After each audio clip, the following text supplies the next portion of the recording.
Hey, that's a great question, and I'll answer in this video because it's a whole lot easier for me to share my ideas than it is to write out everything. If I had to do pharmacy all over again, and knowing what I know now, what would I do differently? That was your question. So I would have not focused so much on studying and just making that like my primary focus of pharmacy. I also don't think I would have taken two jobs at the same time in pharmacy. I worked a retail job and I also worked in a small hospital, and they were great experiences, but like I didn't really do anything pharmacy related. I would have made it a point to try to get a mentor, first a professor, as quickly as possible. Then I would be asking him as many career questions as I could to figure out where would I fit best, knowing what I know about me now. And I would ask questions about, well, I'm really good at this, so what could I do now in the pharmacy field? And after having those targets, I would start talking with people and making connections with people in those fields, and I would begin asking them questions that I would want to shadow them, and I would want to help them. I wouldn't just want to like passively watch. I would want to figure out what could I do to help. So asking that question is a good thing. Like, hey, how can I help you with your business or with your job? What could I do? That's okay, but it's not always the greatest because you're often given maybe secretarial type work or maybe nothing at all, or maybe they say there's nothing that you can do. Well, find out how you could collaborate on a job, on a project, on something they're doing on the side. Maybe get them curious about maybe, what projects are you doing, or what could I help you with research, or what could I help you on a day-to-day basis, or something like that. Maybe there's a meeting or a project they're a part of, and get in that way to feel what they feel.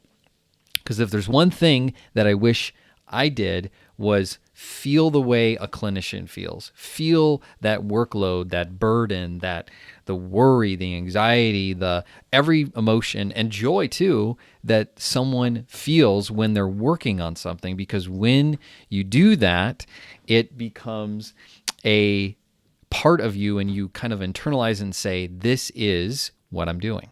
This is how I feel. And I didn't do that. I didn't do that until much later.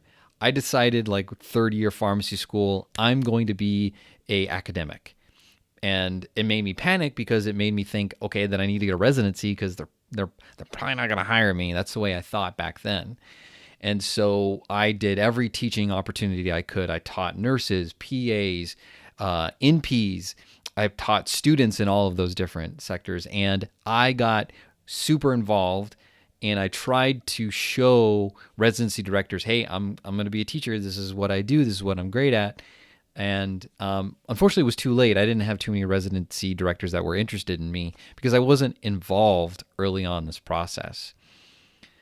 So that's a long story, but basically what I would just want to say is get involved with people. Don't go skip out like events and things that aren't interesting to you. Don't go to those. They're a waste of your time. Find people who are doing interesting things and come alongside them. Try to help. This will give you huge exposure to new opportunities, and it also opens up new doors for your career and for where a job offer may come one day. Maybe not right away, maybe not right after school, but maybe one day it will. I don't know. This is just me talking out loud and hopefully giving you a little bit of insight to like the mistakes I made and what I would do differently now. I'm doing those things now, and so many opportunities are open to me that I have to turn things down. That's what you want in your career. You want so much opportunity that you have to say no. You have to turn things away because you have too much on your plate. So moral of the story, I'll summarize, and I know I've done that already. Get out there, go meet people, help them, become other focused, and you won't regret the time that you spend doing it because it will eliminate everything else that is a waste of time. So with that, I'm going to end this video.